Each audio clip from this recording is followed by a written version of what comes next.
Well, good morning, folks. How are you this morning? For those of you who are listening to my video for the first time, let me introduce myself and tell you what I do. My name's Ron Bishop, and I live in a town called Timaru in New Zealand. And every day I come online and talk about my life, and I talk about my personal experiences of life. And I promote New Zealand, and I motivate the people of New Zealand. Now, yesterday, for example, I did a Sunday sermon, because every Sunday I do a Sunday sermon. I'm a Christian, and I encourage people to hand their life over to Christ. And yesterday I did a video on racism, and it's a very good video. If you haven't already listened to it, I suggest you go online and listen to it. It's called Sunday Sermon Racism. I'll talk about racism. Okay? Now, I've got 5 blogs and over 700 videos on YouTube. So I've worked it out. There's about 1,000 people every day either listen to me on video or read my blogs, or both. Okay? Now, one of the things I did on my Sunday sermon yesterday, talking about racism, I gave the Maoris a bit of a hard time, you see, because we've got a problem in New Zealand, and the problem is a thing called personal grievance. The government has a law in New Zealand that says if you hurt someone's feelings or upset them in any way, you can make a claim for personal grievance. For example, I hired a woman to work for me, and she was dishonest, and I dismissed her after about 20 months of putting up with all sorts of things she did wrong, and I gave her the sack. And you can't sack people in New Zealand. It's against the law. They can claim a personal grievance, okay? And she did. She claimed a personal grievance. I spent 5 years fighting it, okay?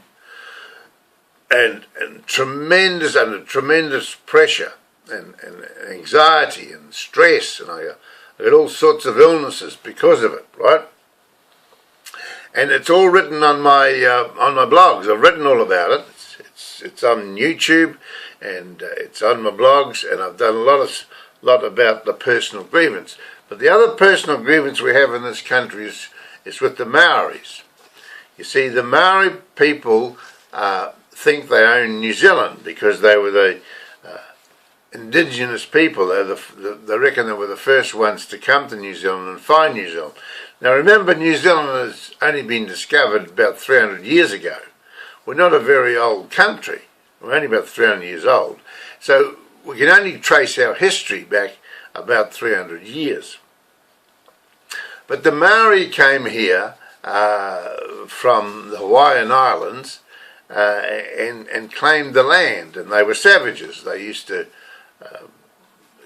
kill people and take over the land. And over the years they've become more cunning, because they've married into white people, to Europeans. There are very few Maoris left in New Zealand, purebred Maoris. There's only most of them have all got some other type of race in them, and the Maori, if it continues the way it's going, the Maori race will actually die out, and there won't be any Maoris. They'll be like the dinosaurs. There'll be no Maori race, because they're marrying each other. They're marrying into all different nations, different nationalities. But anyway, the ones that have got the strong Maori blood in them, are kicking up and making tremendous claims against the government, because they reckon they were hard done by, you see. Their ancestors were hard done by.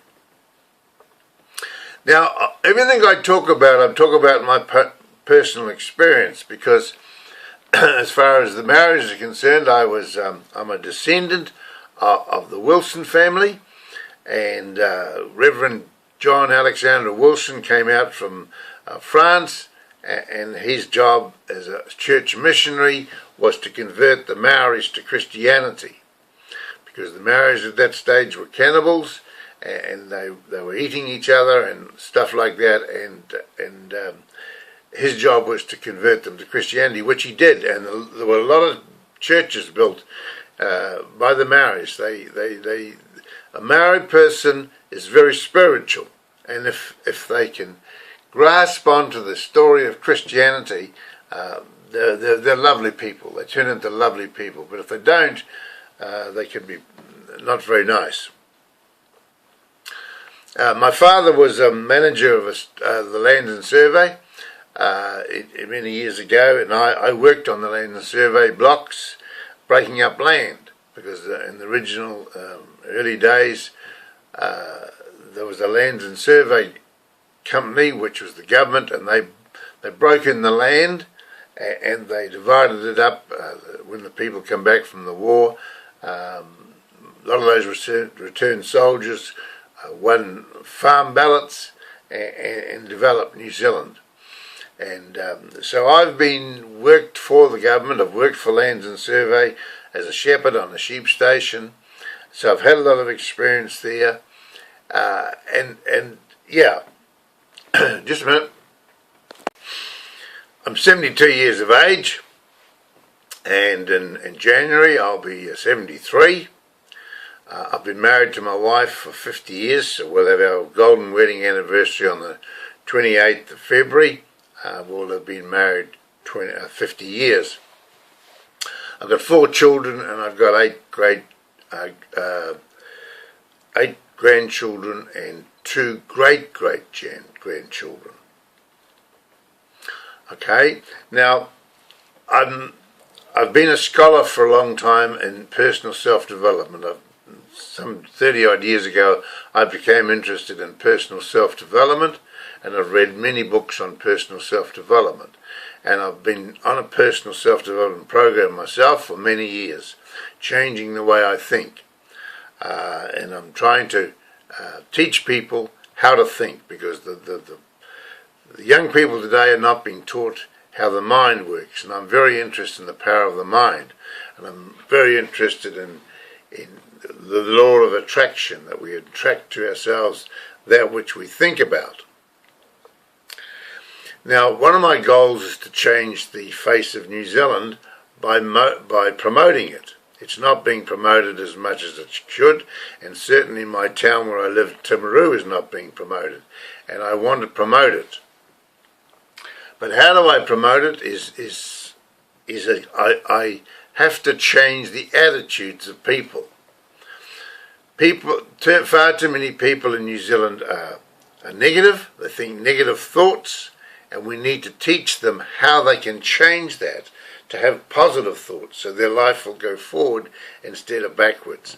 Because as long as you're thinking negative thoughts, you'll attract negative situations into your life.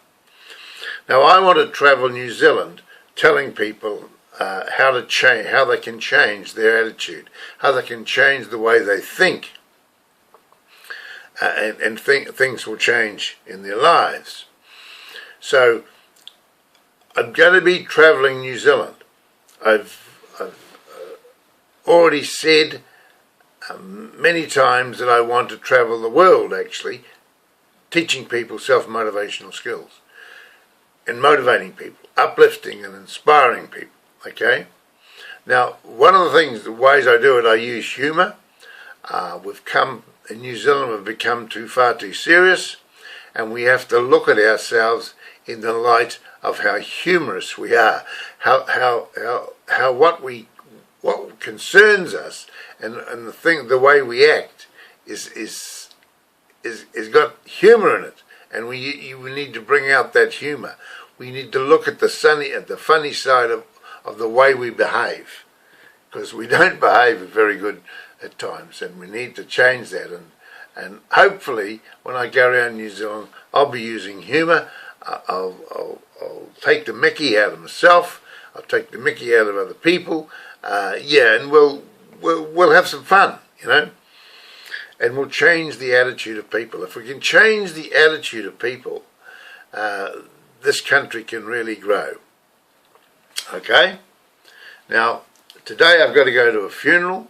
A friend of mine, Win Raymond, his wife Nan has died, and there's a funeral today at the Basilica Church in Timaru. It'll be a huge funeral because she was a very popular lady, Nan Raymond, and I'm going to go along there and pay my respects to the family. So that's what's happening this afternoon, and I've got to go down and get a haircut now. My hair's getting a bit long, but listen, I'll see you tomorrow, okay? And I'll have my new haircut by then, hopefully, and I'll tell you a little bit about what happened at Nan's funeral, okay? Bye-bye.